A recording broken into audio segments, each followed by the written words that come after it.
Hello friends, welcome back to our channel moms daily. ഇന്ന് ഞാൻ വന്നിരിക്കുന്നത് ഒരു 5 മിനിറ്റിൽ നമ്മുടെ വീട്ടിലുള്ള ചോറ് വെച്ചിട്ട് ഒരു അടിപൊളി റൊട്ടി ഉണ്ടാക്കിയെടുക്കാൻ പറ്റും. ആ റൊട്ടി എങ്ങനെയാണ് ഉണ്ടാക്കുക എന്നുള്ളതാണ് ഇന്നത്തെ വീഡിയോ. ഇത് വളരെ സോഫ്റ്റും ആയിട്ടുള്ളതും അതുപോലെ തന്നെ നമുക്കിതൊരു 2 ദിവസം വെച്ചാൽ പോലും അത് അത്രയും സോഫ്റ്റിലിരുന്നോളും. പിന്നെ ഇത് ഹെൽത്തിയാണ്. നമ്മളിതിനകത്ത് ഒരു തുള്ളി എണ്ണ പോലും യൂസ് ചെയ്യുന്നില്ല. അങ്ങനെയാണ് നമ്മൾ ഈ ഒരു റൊട്ടി ചുട്ടെടുക്കുന്നത്. അപ്പോൾ ഇതെങ്ങനെ ഉണ്ടാക്കാമെന്നൊന്ന് നോക്കാം. ഞാൻ പറഞ്ഞ പോലെ വളരെ എളുപ്പമാണ് ഉണ്ടാക്കിയെടുക്കാൻ. നമുക്ക് ബ്രേക്ക്ഫാസ്റ്റിനോ അല്ലെങ്കിൽ ഡിന്നറിനോ നല്ല കറികളുടെ കൂടെ സൂപ്പറാണ് കേട്ടോ. അപ്പോൾ നമുക്ക് നോക്കാം.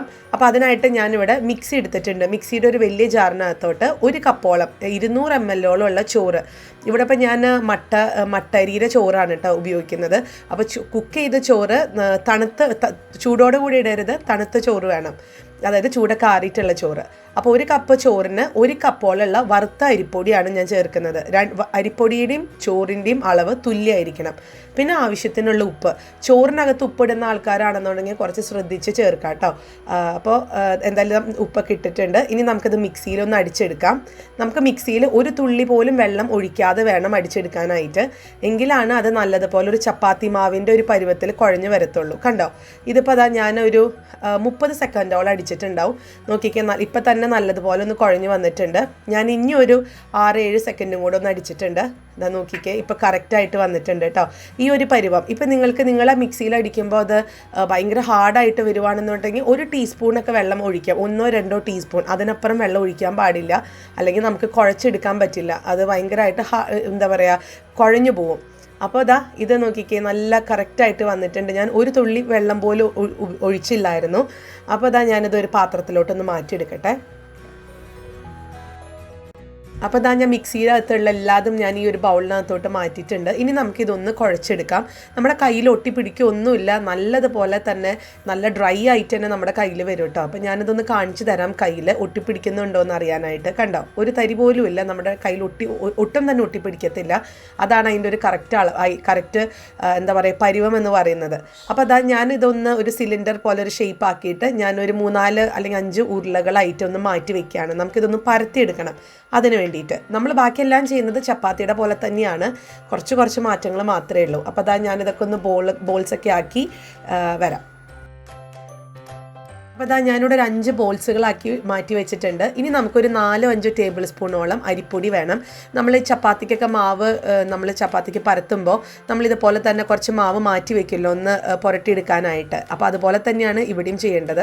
അപ്പോൾ അത് ഞാനൊരു 4-5 ടേബിൾ സ്പൂണോളം അരിപ്പൊടി എടുത്തിട്ടുണ്ട്. അതുപോലെ തന്നെ പലകയിലും കുറച്ച് നമുക്ക് തൂവി കൊടുക്കാം. എന്നിട്ട് നമുക്ക് ആദ്യം കൈ വെച്ചിട്ടൊന്ന്, ഞാനിപ്പോൾ കാണിച്ച പോലെ ചെറുതായിട്ടൊന്ന് നമുക്കൊന്ന് വട്ടാക്കിയതിന് ശേഷം ഞാനിതൊന്ന് പരത്തിയെടുക്കുകയാണ് ചെയ്യുന്നത്. അപ്പോൾ ഇതാണ് ആ റൊട്ടിയുടെ ഒരു ഷേപ്പ് കേട്ടോ. പിന്നെ അതിൻ്റെ അരുവത്ത് എപ്പോഴും നമുക്കിങ്ങനെ അരുവൊക്കെ കണ്ടോ, ചെറുതായിട്ട് ഇങ്ങനെ വിണ്ടായിട്ടാണ് ഇരിക്കുക. അത് നമുക്ക് കൈ വെച്ചൊന്ന് ഒതുക്കി ഉള്ളിലോട്ടാക്കി കൊടുത്തു കഴിഞ്ഞാൽ അത് കറക്റ്റായി വരും. ഇപ്പോൾ ചില ആൾക്കാർക്ക് പത്തിരിക്ക് നല്ല വലിപ്പത്തിൽ, അല്ലെങ്കിൽ ചപ്പാത്തി ആണെങ്കിലൊക്കെ റൊട്ടി ആണെങ്കിലൊക്കെ നല്ല വലിപ്പത്തിൽ ഉണ്ടാക്കാനൊക്കെ അറിയാം, നല്ല കറക്റ്റ് വട്ടനൊക്കെ. ഞാൻ എപ്പോൾ ചെയ്തെന്നാലും എന്തൊക്കെ കാണിച്ചെന്നാലും അത് കറക്റ്റ് വട്ടനെ വരാറില്ല കേട്ടോ. അതുകൊണ്ടാണ് ഇപ്പോൾ പല ഷേപ്പിലിരിക്കുന്നത്. ഇനിയിപ്പോൾ അങ്ങനെ പ്രശ്നമുള്ള പലവർക്കും അങ്ങനെ പ്രശ്നം ഉണ്ടെന്ന് തോന്നുന്നു, കറക്റ്റ് വട്ടം കിട്ടാനൊക്കെ ഒരു ബുദ്ധിമുട്ട്. അങ്ങനെയുള്ള ആൾക്കാർക്ക് ഒരു അടുത്ത് ഇതിൻ്റെ പുറകെ തന്നെ വരുന്നുണ്ട്. ഞാൻ വേറൊരു രീതിയിൽ ഒന്നുമില്ല, നമ്മളൊരു വട്ടമുള്ള ഒരു പാത്രം വെച്ച് നമ്മളതൊന്ന് ഷേപ്പിലെടുക്കുകയാണ് ചെയ്യുന്നത്. ഇതിപ്പോൾ അല്ലാതെയുള്ള വലിയ റൊട്ടിയാണ് ഞാൻ ഉണ്ടാക്കി കാണിക്കുന്നത്. നിങ്ങൾക്ക് ഒരു പരിചയമൊക്കെ ഉണ്ടെന്നുണ്ടെങ്കിൽ ഇത് നല്ലതുപോലെ തന്നെ പരത്തിയെടുക്കാവുന്നതാണ് കേട്ടോ. അപ്പോൾ ഞാനിവിടെ ഈ ഒരു ഷേപ്പിലാണ് ഇതൊന്ന് ചുട്ടെടുക്കുന്നത്. എൻ്റെ റൊട്ടി ഈ ഒരു ഷേപ്പാണ്. അപ്പോൾ അതിനായിട്ട് ഞാനൊരു ഫ്രൈങ് പാൻ വെച്ചിട്ടുണ്ട്. നമുക്കതൊരു തവയോ എന്ത് വേണമെങ്കിലും, നമ്മൾ സാധാരണ ദോശയൊക്കെ ഉണ്ടാക്കുന്ന ഒരു പാത്രം, അപ്പോൾ അതൊരു നോൺ സ്റ്റിക്ക് പാത്രമായാൽ നന്ന്. അപ്പോൾ ഞാനിത് വെച്ചിട്ടുണ്ട്. ഇതിനകത്തോട്ട് ഞാൻ വെള്ളമാണ് തെളിച്ച് കൊടുക്കുന്നത്. ഞാൻ ഒരു തുള്ളി പോലും എണ്ണ ഉപയോഗിക്കുന്നില്ല കേട്ടോ. ജസ്റ്റ് ഒന്ന് ചുട്ടെടുക്കുകയാണ് ചെയ്യുന്നത്. അപ്പോൾ അതിന് മുന്നേ ഈ ഒരു ചട്ടി ചൂടായി വരുമ്പോൾ നമ്മൾ ആദ്യമേ തന്നെ ഒന്ന് ബ്രഷ് വെച്ചിട്ടോ അല്ലെങ്കിൽ ഒരു തുണി വെച്ചിട്ടോ നമുക്കിതൊന്ന് വെള്ളം ഒന്ന് തുടച്ചെടുക്കാം. എന്നിട്ട് നമുക്കിതിൽ ഈ ഒരു റൊട്ടി നമുക്കിതിട്ട് സാധാരണ നമ്മൾ ചപ്പാത്തി ചുട്ടെടുക്കുന്നത് പോലെ 2 വശവും വേവിച്ചെടുക്കാം. അപ്പം ഞാനത് കാണിച്ചു തരാം. ഇതിനകത്ത് നിന്ന് ആ ഒരു ബബിൾസൊക്കെ വരാൻ തുടങ്ങും. അതിനർത്ഥം ഇതിനകത്ത് നല്ലതുപോലെ എയറൊക്കെ കടന്ന് നല്ലതുപോലെ സോഫ്റ്റ് ആവുന്നതാണ് ആ ബബിൾസ് വരുന്നതിൻ്റെ അർത്ഥം. അപ്പോൾ നമുക്കിതൊന്ന് കാണാം. കണ്ടോ, നിങ്ങൾക്കിപ്പോൾ സൈഡിൽ ചെറുതായിട്ടൊക്കെ ബബിൾസ് വരാൻ തുടങ്ങിയിട്ടുണ്ട്. അത് കുറച്ചും കൂടെ അങ്ങ് നല്ലതുപോലെ അങ്ങ് വീർക്കാൻ തുടങ്ങും. അപ്പോൾ ഇതാ ഇവിടെ നല്ലതുപോലെയൊക്കെ വെന്തിട്ടുണ്ട്, രണ്ട് സൈഡ് നല്ലതുപോലെ ചുട്ട് എടുത്തിട്ടുണ്ട് ഞാൻ. ഇനി ഇതാ നിങ്ങൾക്ക് കാണാൻ ചെറുതായിട്ട് ബബിൾസ് ഒക്കെ വരുന്നത് കണ്ടു, വീർത്തിരിക്കുന്നത് കണ്ടു ഉള്ളിൽ. അപ്പോൾ അത് അത്യാവശ്യം എയറൊക്കെ ഉണ്ട് അതിനകത്ത്. അപ്പോൾ ഇതാ നമുക്കിനി ഇതൊന്ന് മാറ്റി വയ്ക്കാം. ഇനി ഞാൻ നേരത്തെ പറഞ്ഞ പോലെ ഞാൻ വേറൊരു മെത്തേഡും കാണിക്കുന്നുണ്ട്. അത് നമുക്ക് പലർക്കും അറിയുന്നുണ്ടാവും. ഞാനിവിടെ കുഞ്ഞുങ്ങൾക്ക് ഇതുപോലെയാണ് ഉണ്ടാക്കി കൊടുക്കുക. അപ്പോൾ അത് പിന്നെ അതുമല്ല കറക്റ്റ് ഷേപ്പൊക്കെ കിട്ടാൻ ബുദ്ധിമുട്ടുള്ള ആൾക്കാർക്കും കൂടെ ഉള്ളൊരു കൊച്ചു കാര്യമാണ് കേട്ടോ. അപ്പോൾ ഇതാ ഞാനിത് നമുക്ക് തോന്നിയൊരു ഷേപ്പിൽ ഒന്ന് പരത്തിയെടുത്തിട്ട് നമുക്ക് ഒരു വായ്വട്ടമുള്ള പാത്രം, അത് കുറച്ച് ഷാർപ്പായിട്ടിരിക്കുന്ന ഒരു വട്ടാണ് ഏറ്റവും നല്ലത്. ഞാനിപ്പോൾ ഇവിടെ കുഞ്ഞുങ്ങൾക്ക് കൊടുക്കാനായിട്ട് അവർക്ക് പെട്ടെന്ന് കഴിക്കാനൊക്കെ എളുപ്പത്തിനായിട്ട് ഞാൻ ഇതുപോലെ ഒരു ഗ്ലാസിൻ്റെ ഒരു അറ്റാണ് എടുക്കുന്നത്. ഒരു വായ്വട്ടമുള്ള ഒരു ഗ്ലാസ്സാണ് എടുക്കുന്നത്, കുറച്ച് ഷാർപ്പാണ്. ഇപ്പോൾ കണ്ടോ, ഞാൻ ഈ ഗ്ലാസ് വെച്ചിട്ട് എടുത്തതാണ്, നല്ല പെർഫെക്റ്റ് ആയിട്ട് വന്നിട്ടുണ്ട്. അപ്പോൾ ഞാൻ എൻ്റെ പോലെയൊക്കെ കറക്റ്റ് ആ ഒരു ഷേപ്പിന് കിട്ടാത്ത ആൾക്കാർക്കൊക്കെ ആണെന്നുണ്ടെങ്കിൽ ഇതുപോലെ ചെയ്താൽ മതി. പിന്നെ അതുമല്ല കുഞ്ഞുങ്ങൾക്കൊക്കെ ആണെന്നുണ്ടെങ്കിൽ നമുക്ക് ഇതുപോലത്തെ കുഞ്ഞ് റൊട്ടിയായിട്ട് കൊടുത്തു കഴിഞ്ഞാൽ അവർക്ക് കയ്യിൽ പിടിച്ചുകൊണ്ട് കഴിക്കാം. അതുമാത്രമല്ല നല്ല കറിയൊക്കെ ഉണ്ടെങ്കിൽ അതിൽ മുക്കിയൊക്കെ അവർക്ക് എളുപ്പത്തിൽ കഴിക്കാം, കൂടുതൽ എണ്ണത്തിൽ കഴിക്കാം. അപ്പോൾ അതൊന്ന് എല്ലാവരും ഒന്ന് ട്രൈ ചെയ്ത് നോക്കാം കേട്ടോ, ഈ കുഞ്ഞു റൊട്ടി. അപ്പോൾ ഇതുപോലെ ഞാൻ മറ്റുള്ള റൊട്ടികളൊക്കെ ഒന്ന് പരത്തിയെടുത്തിട്ട് വരാം.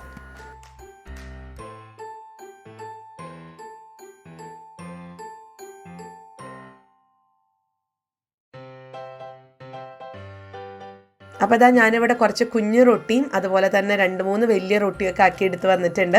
നമുക്കിനി ഇതൊന്ന് ചുട്ടെടുക്കാം. അപ്പോൾ അതിനായിട്ട് ചൂടായ ഒരു പാനിലോട്ട് ഇച്ചിരി വെള്ളം ഒന്ന് തളിച്ചു കൊടുക്കുകയാണ്. എന്നിട്ട് അതൊന്ന് തുടച്ചെടുക്കുക കേട്ടോ, വെള്ളം അതിനകത്ത് ഇരിക്കാൻ പാടില്ല. എന്നിട്ട് ഇനി ഇതിനകത്തോട്ട് ഇതെല്ലാം നമ്മൾ പരത്തി വെച്ചിരിക്കുന്ന നമ്മുടെ റൊട്ടി ഒന്നിട്ട് കൊടുത്ത് നമ്മളിതൊന്ന് ചുട്ടെടുക്കാം. അപ്പോൾ കണ്ടോ, നമ്മുടെ ഈ ഒരു റൊട്ടി പതുക്കെ ഇങ്ങനെ വീർത്ത് വരാനൊക്കെ തുടങ്ങിയിട്ടുണ്ട്. ഒരു കൊച്ചു ഇഡ്ഡലി എന്ന് വേണമെങ്കിൽ പറയാം. നമുക്ക് കുഞ്ഞുങ്ങൾക്കാണെങ്കിലും അവർക്ക് കാണാനൊക്കെ നല്ല ക്യൂട്ടായതുകൊണ്ട് അവർ കഴിച്ചോളും. ഇനി നമുക്ക് വലിയവർക്കാണെങ്കിൽ ഒരു റൊട്ടിയുടെ ഒരു ചപ്പാത്തിയുടെ ആ ഒരു വലിപ്പത്തിന് നമുക്കിത് ചുട്ടെടുക്കാം. അപ്പോൾ ഇത്രയും ഹെൽത്തി ആയിട്ടുള്ളൊരു ഫുഡാണിത്, എല്ലാവരും ട്രൈ ചെയ്ത് നോക്കുക. ഞാനിങ്ങനെ പറയുമ്പോഴാണ് ഇത് ഒത്തിരി അങ്ങ് പോകുന്നത്. ശരിക്കും ഒരു 5 മിനിറ്റിന് താഴെ മതി ഇത് ഉണ്ടാക്കിയെടുക്കാനായിട്ട്. നമ്മുടെ വീട്ടിൽ ബാക്കി വന്ന ചോറോ അല്ലെങ്കിൽ ചോറ് കഴിച്ച് മടുത്തു എന്ന് പറയുമ്പോൾ ഉച്ചയ്ക്ക് ചോറുണ്ടിട്ട് വൈകുന്നേരം ചോറുണ്ണാൻ മടിയുള്ള ആൾക്കാർക്ക് ഇതുപോലെ ഒന്ന് ചുട്ടെടുത്താൽ മതി. നല്ല കറിയുടെ കൂടെ കഴിക്കാം. എല്ലാവരും ഒന്ന് ട്രൈ ചെയ്ത് നോക്കുക, നിങ്ങൾക്ക് ഉറപ്പായിട്ട് ഇഷ്ടപ്പെടും. പിന്നെ ഇത് എത്രമാത്രം സോഫ്റ്റ് ആണെന്നുള്ളത് ഞാനിപ്പോൾ കാണിച്ചു തരാം. വളരെ സോഫ്റ്റാണ് ഇത് ഉണ്ടാക്കി എടുത്ത് കഴിയുമ്പം. ഇത് ഒരു ദിവസം ഇപ്പോൾ രാവിലെ വെച്ച് കഴിഞ്ഞാൽ വൈകുന്നേരം വരയ്ക്കും, പിറ്റേ ദിവസം ഉച്ച വരയ്ക്കും അത് നല്ല സോഫ്റ്റായിട്ടിരിക്കും. അപ്പോൾ ഞാനതൊന്ന് മുറിച്ച് കാണിച്ചു തരാം. കണ്ടോ, ഇത് ഞാനൊരു 2 വിരൽ മാത്രമേ യൂസ് ചെയ്യുന്നുള്ളൂ, അത്രയും ഈസി ആയിട്ട് അത് പോരുന്നുണ്ട്. വളരെ സോഫ്റ്റാണ്. പിന്നെ നമ്മൾ ആ ഉണ്ടാക്കുന്ന സമയത്ത് നല്ലതുപോലെ ആ തവ വെച്ചിട്ട് അല്ലെങ്കിൽ കയ്യിൽ വെച്ചിട്ട് നമ്മളൊന്ന് ചുട്ടെടുക്കുമ്പോൾ ഒന്ന് പ്രസ് ചെയ്തുകൊണ്ടിരുന്ന് കഴിഞ്ഞാൽ അത് നല്ലതുപോലെ ബബിൾ ചെയ്യാൻ തുടങ്ങും. അപ്പോൾ അത് ഒരു നല്ല കാര്യമാണ്, ഉള്ളിൽ സോഫ്റ്റ് ആവാൻ വേണ്ടിയിട്ടാണ്. ആ ബബിൾ വരുന്നത് തന്നെ ഉള്ളിൽ സോഫ്റ്റ് ആയി എന്നുള്ളതാണ് കേട്ടോ. അപ്പോൾ എല്ലാവരും ട്രൈ ചെയ്ത് നോക്കുക. 5 മിനിറ്റിനകത്ത് നമ്മുടെ വീട്ടിൽ ബാക്കി വന്ന ചോറ് കൊണ്ട് ഉണ്ടാക്കിയെടുക്കാൻ പറ്റുന്ന ഒരു സൂപ്പർ സ്നാക്കോ ബ്രേക്ക്ഫാസ്റ്റോ ഒക്കെയാണിത്. എല്ലാവരും ട്രൈ ചെയ്ത് നോക്കുക. ഇഷ്ടപ്പെട്ട ഫ്രണ്ട്സിൻ്റെ ഒക്കെ അടുത്ത് ഷെയർ ചെയ്യാൻ മറക്കരുത്. അതുപോലെ തന്നെ എൻ്റെ ഈ ചാനൽ ആദ്യമായിട്ടാണ് കാണുന്നതെങ്കിൽ സബ്സ്ക്രൈബ് ചെയ്യാനും മറക്കരുത് കേട്ടോ.